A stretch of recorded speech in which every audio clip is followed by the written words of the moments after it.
Hey everyone, so Levi went and loaded us today, and we are going to be trucking through like the crappiest weather ever. But Levi just gets to sleep nice and peaceful while I drive. Right, Levi? Yeah, until we hit any other storms. Yeah. Hopefully we don't have to chain up tonight, but we'll find out. How was loading us? Sucky. Driving there was fine, but no one knows how to plow their property, so it was very fun spinning out and trying to back in. So today is Tuesday, and it's like 8 o'clock at night, 9 o'clock at night now? 9:41. 9:41, and I get to drive all night, and then, as long as I can, and then Levi's going to take over, and we got to be in Houston by Friday morning at like, what, 3 a.m. or something? Yeah, I think at 3:30 a.m. Yeah, and today... And that's a 2-hour time difference, too. And so. we are in Post Falls. Is that what this loves is? Yeah, Post Falls, Idaho. Yep, Post Falls, Idaho. So, we will keep you guys posted. Yeah. Oh, good job scaling out. I'll wait till like almost perfect, like 32.5 on the drives and 33 on the tandems. So you didn't have to move in at all? Nope, we're good. I knew He it rocked. So we can put, what, 230 gallons of diesel fuel in or something and not have to worry about it. And my takes are 120s, I think. So we're good. So, good job, Levi. We'll slide in tandems on ice. Okay, well, we'll cut another video when I get fuel in a couple hundred miles. Okay, so it's change required. Lookout pass on the 90 up in Montana. Me and Levi just threw chains really quick. How long did that take us? I mean, we're kind of talking a little bit, dragging our feet. 11:27. Took us about a half hour, but we were dragging our feet, we were talking, and just kind of enjoying not being, you know what I mean? Like Stuck. Yeah, just enjoying having not to have to do it by ourselves. So, we're all chained up, going over Locust Pass, haven't made it to fuel yet. I'll pull out the camera when we get fuel and tell you how much fuel I buy and start tracking my fuel. Levi's again going to try to sleep, but probably not going to go too well. Are you even going to try to sleep? Yeah. Probably not until we get over the pass, right? As soon as I see that you're creeping down the pass pretty smoothly, it should be. Going down is the scary part. Okay. Yeah, that's why I said after that part. I gotcha. Okay, well, we'll let you guys know when we get fuel and just keep this rolling. We still got 2120 miles to get to Houston to unload.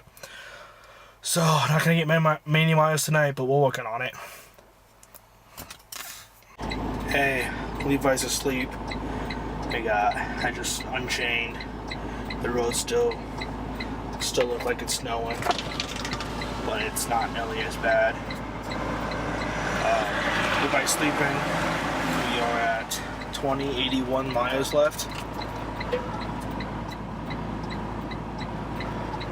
And it's still snow on the ground. I'm just at the exit.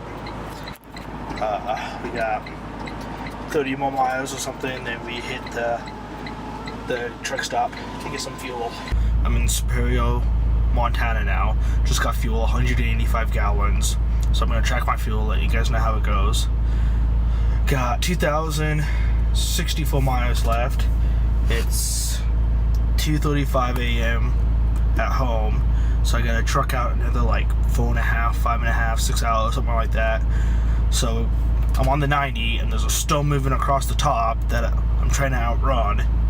And then get out of that one on the 90. And then we get to Butte, get to I-15 to start heading south.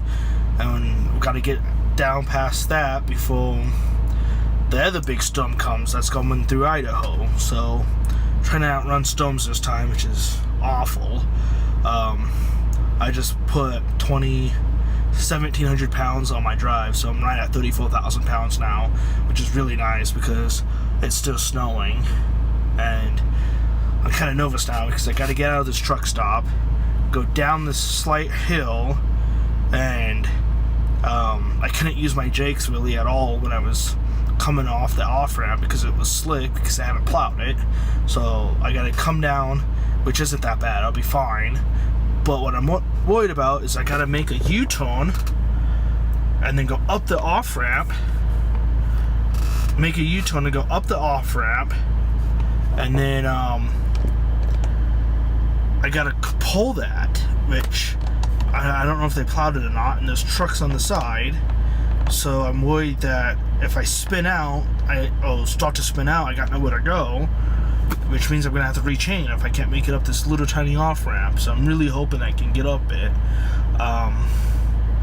And I had a chain, and I just yanked my chains off, and I got 2 of my chains. A couple of the cross links broke, so I'm gonna have to fix that sometime at this trip when I get home, which is awful because I think they were just slightly too loose, and I don't know. So not many miles and a lot of frustrations right now.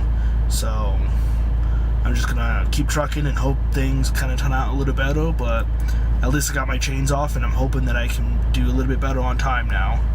So it's pretty early. Been up all night driving. It's 6:42 now. I just stopped again since I left fuel. I'm at Whitehall, another good place off the 90 to get fuel. And when I left, exactly what I thought was gonna happen. When I went to go make that U-turn to get on the on-ramp, not the off-ramp.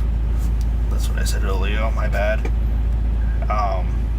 This call was though, and I had to cut Taito, and then I wanted to, and then I had to cut even Taito to make the on-ramp, and I slid just a little bit, and found myself in a patch of snow, and I couldn't back up, and I couldn't make the turn.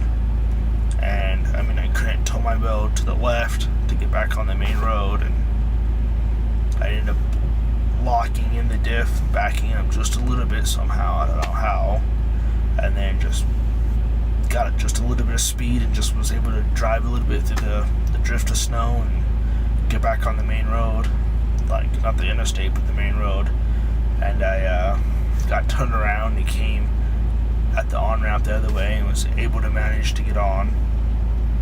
So that's good. I was driving in snow for like an hour and a half, then road started to clear up, so that was good.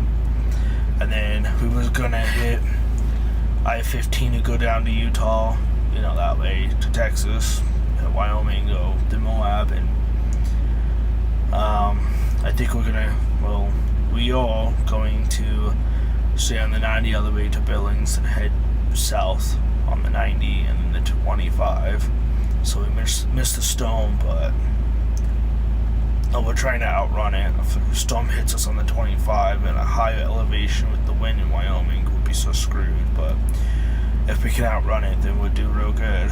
So that's the goal, is to outrun it. We'll see how it goes. Levi's just now waking up, getting moving. He's exhausted. You get any sleep last night? As enough as I wanted. He's gonna start driving. I'm going to bed. We good? Yeah. Okay. Taking the camera out. Found a little air leak in the back of the trailer.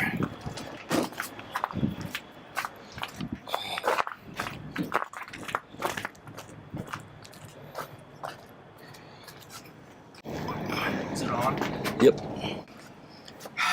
So, gotta go up. So, when I was hitting the off ramp, the MV3 or whatever, the valve you push in, sounded like it was leaking in. I noticed the gauge was coming down a little bit faster, so Levi was doing his walk around and just holding the brake, and he heard it, so I got into the trailer, and we found this hose right here. Came off, and it's just pissing out, which I don't know. I would imagine it's the main line to the brake, so it's just, I'm gonna slide it back on, and then we're going to stop at a dealership at some point. But for now, we're just gonna slide it back on, and then later today, we're gonna stop and fix the right piece, and fix it in negative 20-degree weather, whatever the heck it is. Do you know what the temperature it is, Levi? I think it's like negative 15. Yeah, it's cold. now we'll just slide it back together and fix it so we have whatever this line goes to. I'm guessing it's the main supply line for the brakes. So we'll fix it last time. Didn't fix it right, so he'll be all fix it on the side of the road. But at least we're fixing it instead of, you know, paying someone and waiting forever to get it fixed. Now this isn't really tightening. Okay, well, that's how it is right now, and we'll get it fixed, and I'll show you guys how I fix it on the side of the road. Okay, back to sleep, I hope. Maybe make it out of Whitehall.